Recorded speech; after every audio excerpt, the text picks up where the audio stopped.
Un grand mandi aduc e un grande saluto a tutti. Eccoci qua nuovamente a parlare di autonomia differenziata delle regioni a stato ordinario, perché noi qua in Friuli, insomma, seguiamo con attenzione e anche con un po' di preoccupazione, oserei dire, l'iter che interessa i nostri grandi e potenti vicini veneti. C'è una grande novità, molto recente, perché a metà di questo mese di novembre 2024 la Corte Costituzionale si è già pronunciata, ha già deciso nel merito, in tempi record, il contenzioso costituzionale instaurato da svariate regioni eh, centro-meridionali contro l'attuazione legislativa del famoso terzo comma dell'articolo 116 della Costituzione.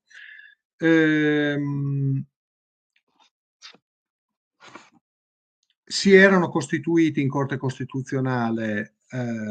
insomma, le principali regioni, le grandi regioni a statuto ordinario del nord, Piemonte, Lombardia e Veneto, ad opponendum, per cui si tratta di uno dei contenziosi più importanti sull'autonomia regionale, ordinaria, ma vedremo anche speciale, indirettamente, negativamente per quanto ci riguarda, insomma, degli ultimi decenni, a mio modo di vedere. Tant'è che anche il Palazzo della Consulta, cioè l'istituzione della Corte Costituzionale, ha provveduto a pubblicare un, a mio modo di vedere, importante e almeno in parte già rivelativo comunicato stampa istituzionale sull'esito di questa decisione. Vengono già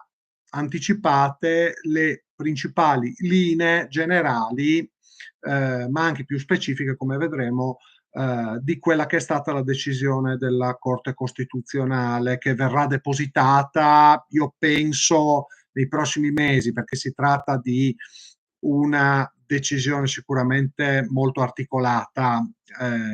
anche solamente leggendo il comunicato che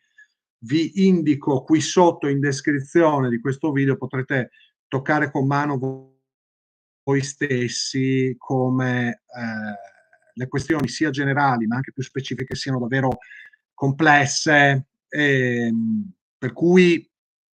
anche se la Corte ha tempo 30 giorni per il deposito delle motivazioni di questa sentenza, che deve essere ancora completata, eh, io penso che questo termine, peraltro meramente ordinatorio, verrà ampiamente sforato, perché si potrebbe trattare davvero di una sentenza storica. E come avviene ormai di prassi nei casi più importanti o comunque più sentiti anche da parte dell'opinione pubblica, viene anticipato l'esito del giudizio da un comunicato stampa redatto dall'ufficio comunicazione che insomma va ad anticipare nei limiti del possibile quelle che saranno, diciamo, insomma,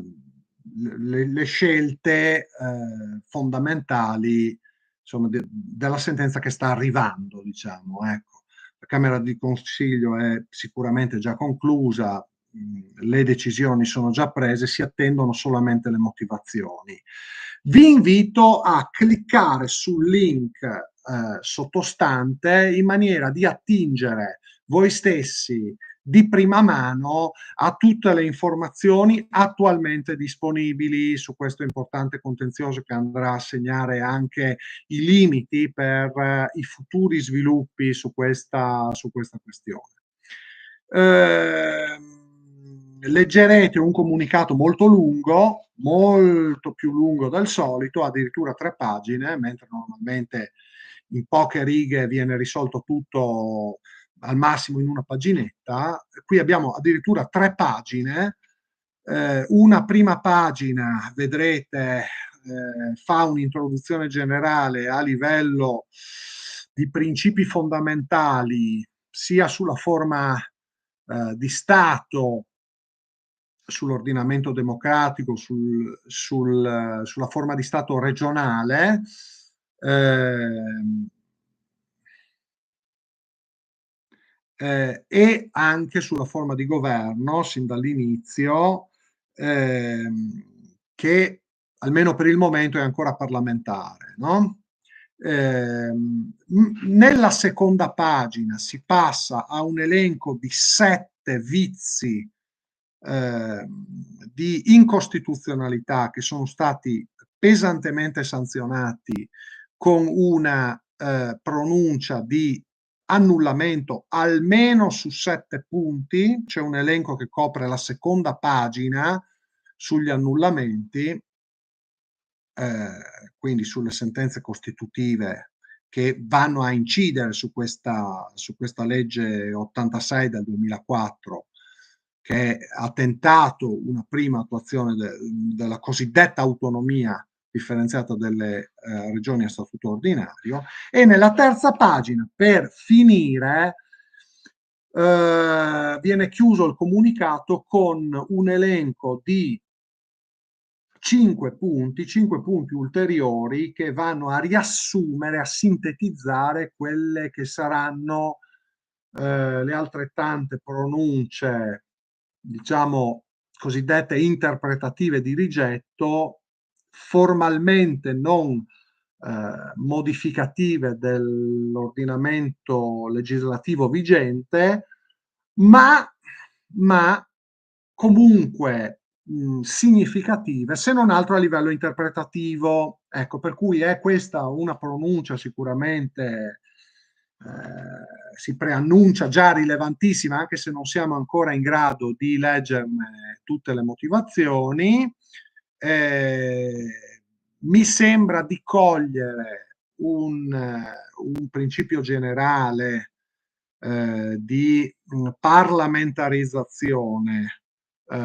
dell'attuazione di questa nuova normativa costituzionale, di questo ultimo comma dell'articolo 116 della Costituzione, come modificato dalla legge costituzionale 3 del 2001, perché si ribadisce la centralità del Parlamento in quanto organo rappresentativo, sia delle opposizioni, sia di tutte le realtà territoriali e geopolitiche che compongono tutta la Repubblica, ovvero sia tutto lo Stato ordinamento. E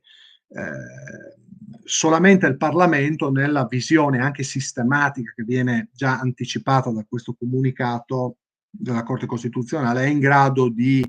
garantire sicuramente molto di più del governo, dei governatori, cioè dei vertici, degli esecutivi, siano essi statali o regionali, insomma, ad esempio, una effettiva rappresentanza di tutte le minoranze, non solamente politiche, che solo in ambito assembleare hanno possibilità di interlocuzione e, perché no, anche di emendamento, perché uno dei dubbi interpretativi era proprio relativo alla possibilità per il Parlamento di andare a emendare non solamente le intese strette tra gli esecutivi statali e regionali, ma anche le relative legislazioni attuative. Come leggerete, la Corte ribadisce la sovranità del Parlamento, per cui mi sembra che almeno l'ispirazione generale di questa pronuncia sia, dal mio punto di vista tecnico, anzitutto tecnico e giuridico, e non solamente politico,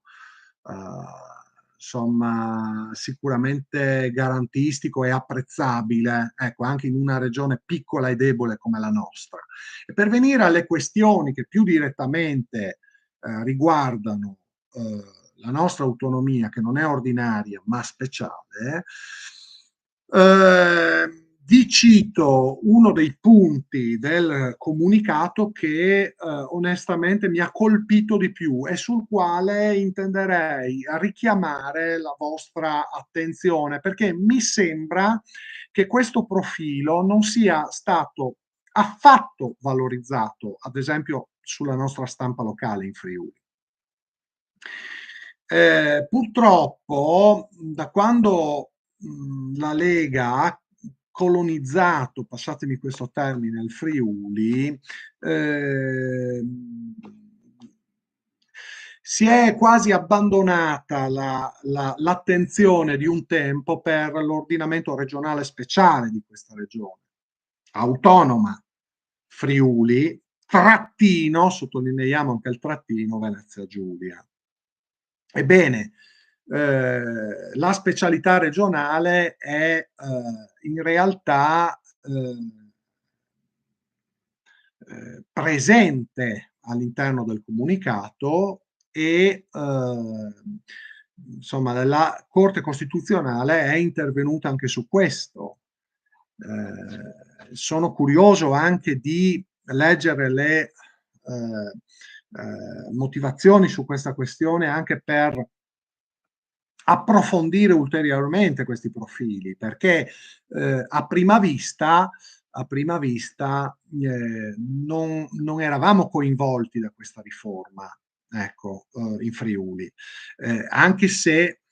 incomprensibilmente dal mio punto di vista la giunta Fedriga si è prodigata a sostenere il compagno di partito Zaia e insomma la riforma tanto desiderata dai nostri grandi potenti vicini veneti. Ecco che questo cavallo di battaglia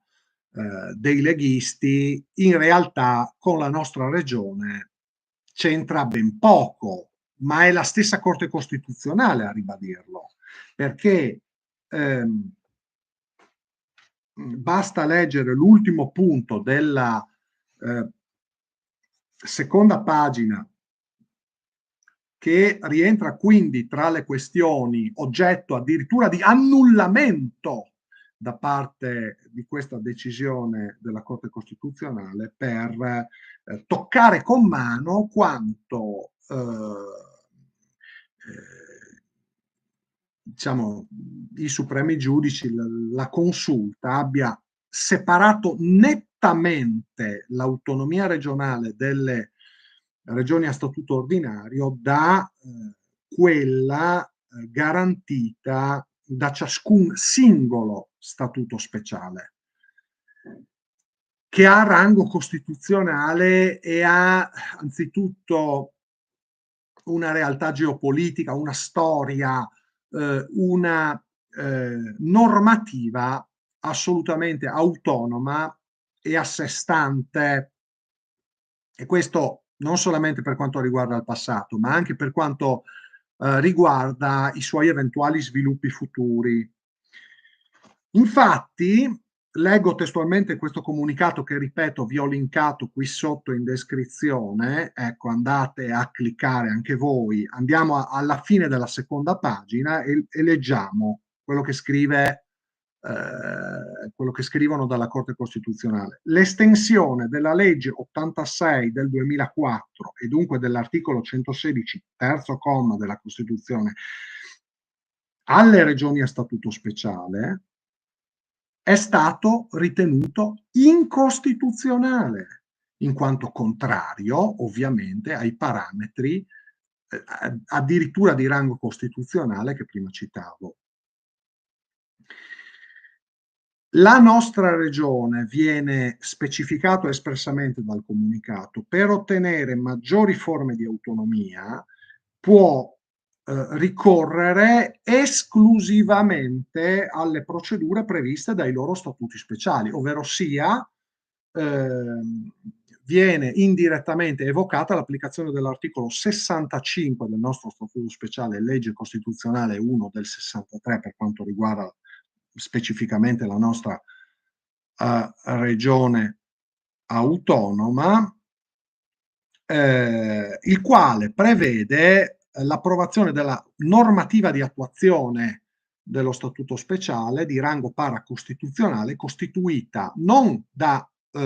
leggi parlamentari attuative, ma da decreti legislativi di attuazione dello Statuto speciale, che sono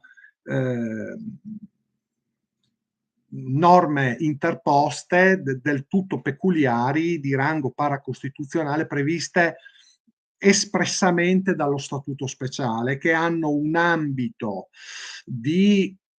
applicazione prevalente addirittura rispetto agli atti normativi statali ordinari e generali, anche di rango legislativo.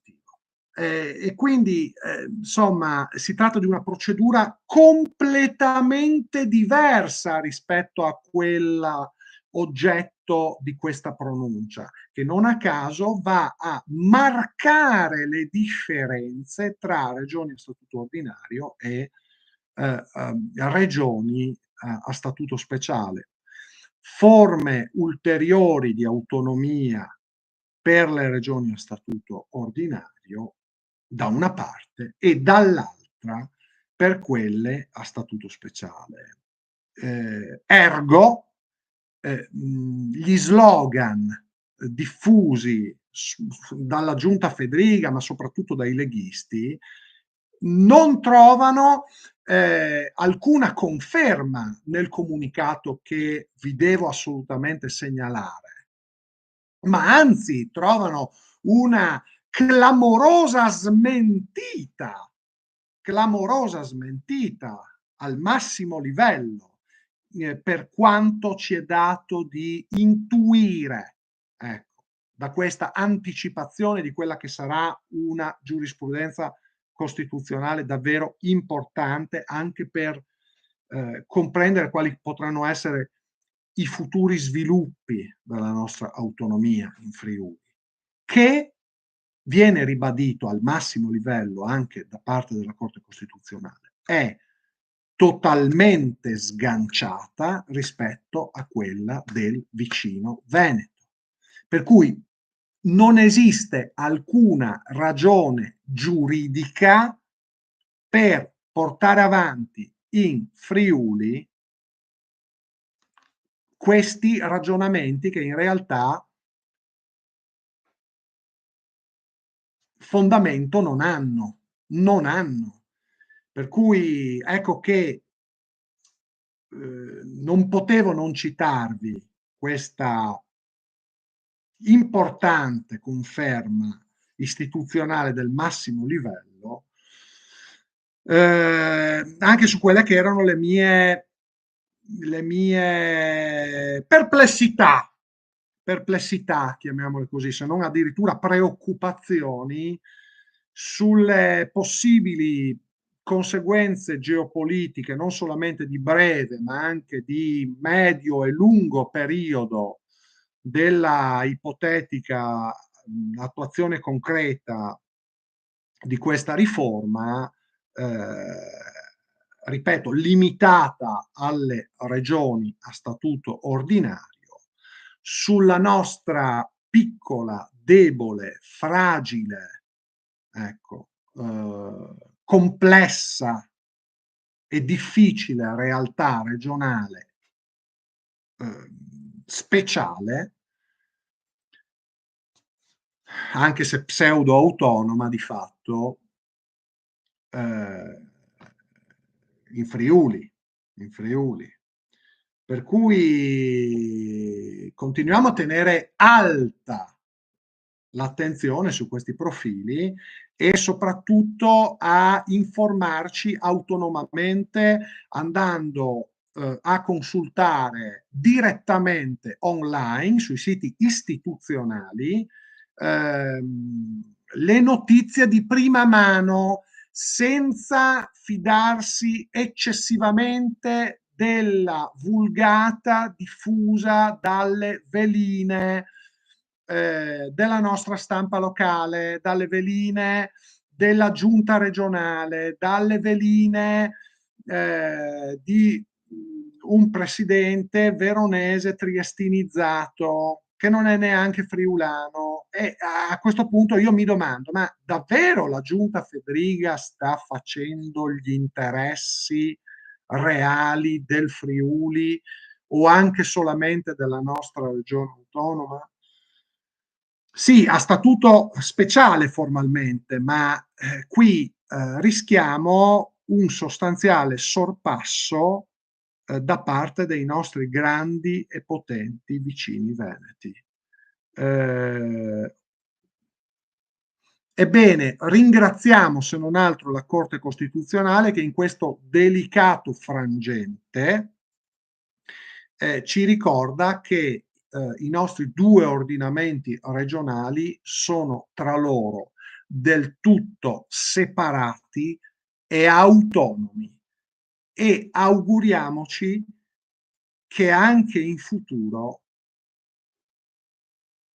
la situazione rimanga questa, perché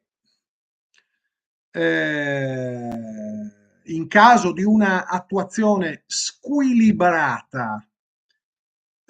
asimmetrica, ehm, poco attenta anche alla sistematica di tutto l'ordinamento costituzionale di tutta la Repubblica, insomma, di questa per certi versi rischiosa riforma, ehm, non solamente per le regioni del sud, ecco, insomma, auguriamoci che si riesca a ovviare a tutti i rischi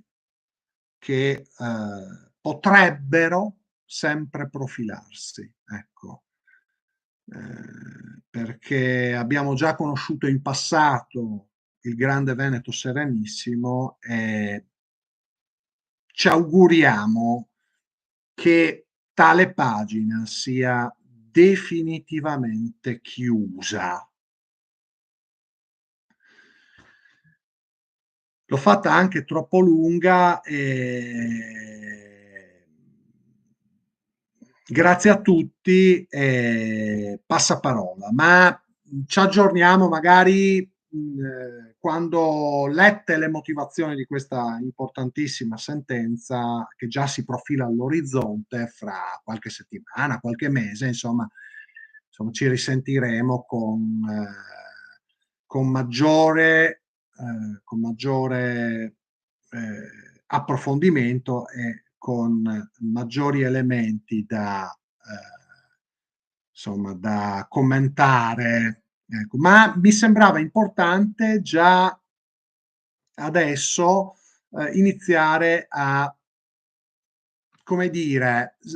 risvegliare dal torpore la nostra opinione pubblica regionale. Ecco, al di là dell'informazione ufficiale, al di là della versione ufficiale che viene dai palazzi, al di là delle notizie spesso superficiali che leggiamo sulla stampa, bisogna anche suonare una campana diversa che sia attenta alle specifiche ragioni della nostra autonomia, che auguriamo ci riesca a sopravvivere, perché dal mio osservatorio ultimamente la vedo molto in crisi, nel senso che non fatichiamo a valorizzare quelle che sono le ragioni profonde, non solamente geografiche, non solamente storiche, ma direi soprattutto linguistiche e culturali che stanno a fondamento del nostro ordinamento regionale speciale. Se viceversa per rivendicare una maggiore autonomia in Friuli ci sarebbe bisogno, secondo le tesi del nostro presidentissimo Federica, di guardare a occidente invece che a nord o a est, eh, insomma, forse c'è qualcosa che non funziona, ecco. Comunque, l'ho già fatta troppo lunga, ci aggiorneremo in futuro. Grazie a tutti e passaparola.